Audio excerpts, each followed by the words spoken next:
चलिए इस वक्त, हाँ जी जी जी, इस वक्त हमारे साथ राना आंटी मौजूद हैं, जो कि आप देख रहे हैं मेरे साथ खड़ी हैं और किसी भी तारुफ़ की मोहताज नहीं है। माशाल्लाह से मौला की एक बेहतरीन अज़ादार, बेहतरीन मातमदार, मौला की ज़ायरा, हमेशा हमारे साथ ज़ियारतों पर जाने वाली।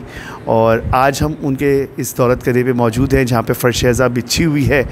पहली मुहर्रम से लेकर 9 मुहर्रम तक फ़र्श अज़ा बिछी होती है। और अभी सुल्तान साहब ने हमें सारी तफसीलात बताई। और क्योंकि जब घर में फ़र्श अज़ा बिछती है तो घर की ख़वातीन का एक मेन किरदार होता है, एक उसमें मेन उनका रोल होता है कि फ़र्श अज़ा जो है वो ख़वातीन से ही मुंसलिक है। और हम भी जो अज़ादार बनते हैं तो अपनी माँओं से सीखते हैं, वो हमें अपने बचपन से अपनी गोदों में लेकर जाना और एक एक फ़र्श अज़ा पे बिठाना, उसकी तहज़ीब का बताना, तो ये ख़वातीन का ही सिलसिला है जो कि आगे चलता है नस्ल दर नस्ल। तो मैं राना आंटी आपसे ये जानना चाहूँगा कि माशाल्लाह से आपके यहाँ इतनी कदीमी, आज बताया कि 43 ईयर्स हो गए इस अज़ा को, तो आप ये किस तरह मैनेज करती हैं? क्योंकि माशाल्लाह से ख़ुद राना आंटी इतनी सोशल हैं, हर इमाम बारगाह में, हर मजलिस में, और फिर इंडिया भी गई, कितने सालों उन्होंने अमरोहा में मुहर्रम किए। तो ये सब कैसे मैनेज करती हैं कि अपना ये घर को भी और फिर अज़ादारी भी और फिर ये ख़ास फ़र्श और एक ख़ास टाइम है जो हमेशा उसी टाइम पर मजलिस होनी है, आने वाले भी उसी टाइम पर आएँगे और जाएँगे, कैसे मैनेज करती हैं?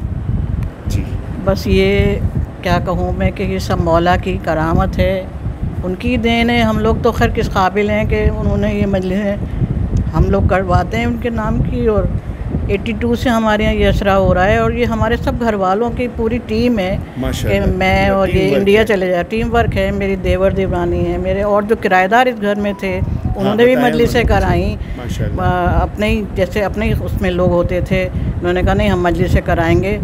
और अक्सर ये हुआ जैसे हम इंडिया गए, उन्होंने कहा असरा अगर हम कहीं और शिफ्ट कर दें, मैंने कहा नहीं, अब इस घर से मेरी ज़िंदगी तक तो ये असरा जो है वो कभी ख़त्म नहीं होगा। मौला हमेशा जारी रहे, कायम और दायम रहे ये असरा, और हम ऐसे ही मजलिसें कराते रहें। और ये मेरी देवरानी है, मेरी बेटी है, मेरी बहुएँ, और यह हम सब मिलके ही है, पूरी टीम वर्क है। ज़ाहिर है कोई किसी एक का वो नहीं है, एक का नहीं होता। और मैं समझता हूँ कि घर भी फ़र्श अज़ा के लिए चुने जाते हैं। हर घर में ना अज़ा खाना हो सकता है, हर घर में ना फ़र्श अज़ा बेच सकता है, इस तरीके से कि इतने साल गुजर जाएं और उस घर में फ़र्श अज़ा इतनी कंटिन्यू, यानी कि 43 बरस हो चुके हैं इस फ़र्श अज़ा को बेचते हुए, और उसी तातु के साथ, उसी कंटिन्यूटी के साथ हर साल मजलिस का होना, ये एक बहुत बड़ी मौजिज़ा है। पिछले से पिछले साल इतनी बारिश थी कि हमारे जो पढ़ने वाले हैं बारिश है, वो एक आ गया बेचारा शहजाद, उनका भाई तौर मियाँ का बेटा। तो हमने मुजफ्फ़र को फिर यहाँ से बुलवाया और वो आ गए थे, अशरफ और बेबी। कहा कि मजलिस तो मौला की मजलिस तो होगी। 2 लोगों ने मजलिस पढ़ी और हम घर वाले सुनने वाले थे और यहीं फ़र्ज कर लिया। बस ये सब मौजज़े हैं मौला के जिन्होंने ये काम, मजलिस हमारी रुक नहीं सकती किसी भी हाल। मैं चाहूँगा कि अपना फ़र्श अज़ा जो बाहर आपके यहाँ, जिस पे जहाँ पर नाज़रीन को वो दिखाऊँ, वो जहाँ पर इन्होंने माशाल्लाह से एक पूरा बहुत गार्डनिंग भी की हुई और बहुत खूबसूरत एक मंज़र है, जो कि ख़ुद राना आंटी की मेहनत है इसमें, कि वो सारे इन्होंने ये पौधे उनके हाथों के लगे हुए हैं और एक खूबसूरत मंज़र दिख रहा है फ़र्श अज़ा पर, कि जब यहाँ बैठकर लोग मजलिस सुनते होंगे तो एक आपको मैं बताता चलूँ कि हम जी इस वक्त मौजूद हैं सुल्तान अहमद साहब के घर पे, और यहाँ की अज़ादारी के बारे में हम आपको बता रहे हैं, क्योंकि मेरा जो प्रोग्राम है वो मुसलसल अज़ादारी पर ही है ये इन 10 दिनों में, अयाम में। और यहाँ पर भी एक ख़ुसूसी अज़ादारी का सिलसिला है जो कि अमरोहा से ताल्लुक़ रखते हैं जो लोग, और यहाँ पर भी इस घर में भी उसी तर्ज़ में, क्योंकि माशाल्लाह से इतनी पुरानी कदीमी सिलसिला है इस अज़ादारी का। और ख़ुद राना आंटी और सुल्तान साहब मुसलसल अज़ादारी करने के लिए इंडिया जाया करते, तशरीफ़ ले जाया करते थे, और बरसों उन्होंने वहाँ पर इंडिया की अज़ादारी की। तो आज भी वो अपने घर में उन्होंने ऐसे ही फ़र्श, उसी तौर का फ़र्श और वही सिलसिला अज़ादारी का, वही मरसिए। तो ये जब चाँद नौदार होता है तो पहली मुहर्रम से आपके फ़र्श बिछ जाता है? पहली मुहर्रम पहले तो हमारे यहाँ चाँद रात को भी हो जाती थी, जब हमारे ज़रा बड़े बुज़ुर्ग जब जिंदा थे। तो वो हो जाती थी चांद रात की भी। लेकिन उसके बाद फिर सिलसिला ये हुआ कि पहली मुहर्रम से ही फिर मुख्तलिफ़ लोगों के उसमें ये मजलिसें जो हैं, जिन्होंने अशरा कई बुज़ुर्ग थे वो सब ख़त्म हो गए। अब तो उन्होंने एक एक मजलिस अपनी बांट ली थी कि भाई पहली इनकी, दूसरी जैसे मुमताज़ आदि की दूसरी है, तीसरी इनकी होता है हमारे यहाँ, भाई रज़न की है, तो चौथी मसलन किसी और की। तो अब ज़ाहिर है बहुत से लोग ख़त्म हो गए, चले गए, कुछ डिफेंस चले गए, कुछ तो अब वो सिर्फ अब हम घर वालों की हैं। 2-3 मजलिसें जो हैं वो जो पुरानी आबाई मजलिसें वो होती हैं। अच्छा। बाकी हम लोग अपने बच्चे, मेरे आप दोनों बेटे, देवर के दोनों बेटे, हम लोगों ने अपना तबर्रुक जो है वो।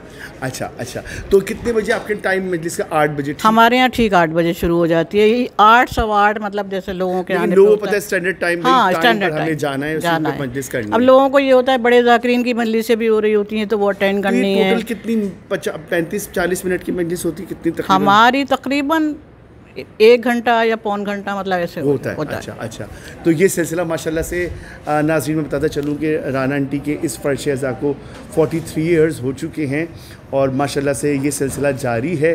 और मौला राना आंटी और सुल्तान साहब को सेहत ज़िंदगी दे, क्योंकि ये लोग जो हैं हमारे लिए एक हमारी मतलब जो नस्ल है उनको एक बेहतरीन सा मतलब इंस्टीट्यूट है जो अज़ादारी को लेकर आ रहे हैं और हम तक पहुंचा रहे हैं और हम उनसे सीख रहे हैं। तो हमारा भी मेरा भी ये ख़ास मकसद था यहाँ तक आने के लिए कि मैं उनसे जानूँ कि वो लोग किस तरीके से इंडिया से सारा सिलसिला लेकर वो वहाँ से देखते हैं। और अब तो अज़ादारी आप नेट पर भी देख रहे हैं जगह जगह, तो बाकायदा इन लोगों ने देखी हुई है और हर साल जाती थी। तो कैसा महसूस करती जब आप तो कितने बरस गई, तो अभी भी आपका दिल होता होगा जाने के लिए? 2016 में आखिरी दफ़ा जब गए हैं और उसके बाद ज़ाहिर है यहाँ गए तो अच्छा, वहाँ का जुलूस का एक अलग ही अंदाज है। जैसे अंदाज है, तुमने तो करबला में निकालते हो तुम तो, और वो यहाँ नहीं है, वो यहाँ नहीं है ही नहीं। तो यहाँ बिल्कुल खामोशी होती है, दौरा भी बहुत ही कम लोग पढ़ते हैं। वहाँ पूरा ऐसा होता है कि पीछे तक की आवाज़ हुसैन हुसैन हुसैन से गूंज रही होती है। उस वक्त रोंगटे खड़े होने लगते हैं वाकई में कि जो वो मंज़र होते हैं कि सुबह को जैसे 3 तारीख को पजदरे से जुलूस निकल रहा है, तो जैसे हमारे कटकुई के लोग ज़रा कम निकलते हैं, मतलब औरतें। तो मैंने जब उनको जाके बताया, दिखाया वो जगह, तो वो लोग बाकायदा हैरान हुए कि मतलब आपने क्या दिखा दिया हमें। पजदरे से जो एक अलम, एक बंद पे एक अलम निकल रहा है, ताबूत निकल रहा है, तो मतलब वहाँ की तहजीब है। अब जैसे अगर बगलों से जुलूस वापस जा रहा है तो अब जैसे हमारे सिफ्ते सज्जाद है वो जुलजना की बाग पकड़ेगा, वो बाहर लेके जाएगा, और बगलों वाले जो हैं वो दूसरे मोहल्ले तक जा रहे हैं, वो वहाँ तक छोड़ेंगे। अरे वाह, मतलब इतना तहजीब, इतना हर कुछ जो है कैलकुलेशन से चल रहा होता है कि मतलब इस वक्त ये करना है, इस वक्त ये करना है, इस वक्त ये करना है। वाह वाह वाह वाह। और वो जो अंदाज है, अकीदतों का सफ़र है सारा। ये नाज़रीन, हम इस वक्त मौजूद हैं राना आंटी और सुल्तान साहब के घर पर, और मैंने आपको आज उनसे बात करके और उनसे जाना कि उनके घर की माशाल्लाह से ये अज़ादारी जो है 43 इयर्स हो चुके हैं इस साल, और माशाल्लाह से जारी है। और हम तो यही दुआ करेंगे क्योंकि ये सिलसिला इमाम ज़माना अलैहिस्सलाम तक जाना है और उनको ही जाके सौंपना है। ये उनकी अज़ादारी का सिलसिला, उनकी जद की अज़ादारी है, और वो मौजूद हैं, फ़र्श अज़ा पे मौजूद होते हैं, बीबी मौजूद होती हैं जब फ़र्श अज़ा बिछ गई। और आप देख सकते हैं कि मैं चाहूँगा, हमारे साथ मेरे ज़ीशान कैमरामैन, मैं चाहूँगा कि वो दिखाएँ इस वक्त कितनी रौनक है, एक अलग से पुरनूर मंज़र है। फ़र्श अज़ा पूरी बिछी हुई है, हालाँकि मौसम की बड़ी नासाज़ी है, बड़ा ख़राबी मौसम, बादल हर वक्त बरसने को तैयार हैं, लेकिन फ़र्श अज़ा अपने वैसे ही इस तरह बिछा हुआ है कि अभी मजलिस अभी शुरू होने वाली है कुछ लम्हों में यहाँ पर। और परवरदिगार आलम का ख़ास करम है इस घर पर कि माशाल्लाह से इतने बरसों से एक ही जगह पर मजलिस हो रही है। हमारी दुआ है परवरदिगार आलम इस अज़ा को इसी तरह कायम रखे और ये सिलसिला नस्ल दर नस्ल चले, और इमाम को जाकर इसको हम उन तक पहुँचाएँ और ये पुरसा दें। और मैं आखिर में आपका सुल्तान साहब, आपसे भी मैं चाहूँगा कि मैं इजाज़त लूँ, और बस ये आपकी माशाल्लाह से मजलिस का टाइम का कुछ वक्त शुरू होने वाला है, तो मैं इंशाल्लाह अपने विजुअल्स जो हैं वो आप तक दिखाऊंगा जब मजलिस शुरू होगी। तो मैं आप दोनों का बहुत शुक्रगुज़ार हूँ कि आपने हमें टाइम दिया, और ये ख़ुसूसी जो बातें हैं आपकी, जो कि आप एक हमारे इंस्टीट्यूट हैं अज़ादारी का, क्योंकि आप लोगों ने इंडिया में इतनी अज़ादारी की और आपने सीखा, आप वहाँ से यहाँ लाए, और अब नई जनरेशन को आप मैसेज आगे कन्वे कर रहे हैं। तो हम आपका बहुत शुक्रगुज़ार हैं कि आप हमें इस तरह टाइम देते हैं और आप बताते हैं। चलिए ख़ावर, बहुत शुक्रिया तुम्हारा। जज़ाकल्लाह। और हम इसकी उसूल हम एक सीरीज़ बनानी चाहिए, कराची की आज़ादारी क्या थी और क्या हो गई। बिल्कुल, आप बात इस पे भी बात करेंगे। बिल्कुल, ये इस पे तज्जिया होना चाहिए और इस पे बात होनी चाहिए कि अब कैसे आज़ादारी हो रही है। वो जो कि एक रूह थी वो अब कम होती जा रही है, दिखावा बनावट ज़्यादा। पहले उस चीज़ में बहुत ज़्यादा रूह थी, लोग पैदल चले जाते थे। ये कह रहा हूँ, तो ये एक पूरी एक हम किसी वक्त पे, जब भी तुम्हें वक्त हो, मेरे पास तो वक्त ही वक्त है, तो मतलब ये कि हम कहेंगे कि किस तरह से ये आज़ादारी सिमटती जा रही है। बिल्कुल सिमट रही है, फैल नहीं रही है। मोबाइल में आ गई है, अभी मोबाइल में आ रही है। मोबाइल नहीं, अब फिर बात लंबी हो जाती है। जी। ये सिमट के छोटी छोटी कॉलोनियों तक महदूद हो गई है। सही कह रहे हैं आप। नहीं, हमने बाउंडेड आबादियाँ अपनी बनानी शुरू कर दी हैं कि हम मेन स्ट्रीम सोसाइटी से अलग हो रहे हैं। ये हमारी सोसाइटी है, ये 4 दीवारी है। इसके गेट में दाखिल होते वक्त तुम्हें अपनी पहचान करानी है, कौन हो तुम। बिल्कुल, तो ऐसे फिर ही हम जाएंगे। बिल्कुल सही कह रहे हैं आप। अब मस्जिद में जाने के लिए ऐसे ही सब चीज़ें हैं, मतलब ये नहीं होना चाहिए। चाहे अमरोहा सोसाइटी हो या रिजविया सोसाइटी हो, गुलिस्तान सोसाइटी हो, वो नामजद हो गई है फ़िरक़े वाराना तक़सीम में। बिल्कुल, आप सही। उन्होंने इमाम हुसैन को फ़िरक़ों में तक़सीम कर दिया है। बिल्कुल, आप सही फरमा रहे हैं। किसी वक्त बैठोगे तो फिर इस पे मैं गुफ्तगू करेंगे हम अलग से। होगा इंशाल्लाह। ये बहुत बेहतरीन गुफ्तगू का हमारे साथ मौका था कि आज हमें जनाब सुल्तान साहब ने और राना आंटी ने बहुत टाइम दिया।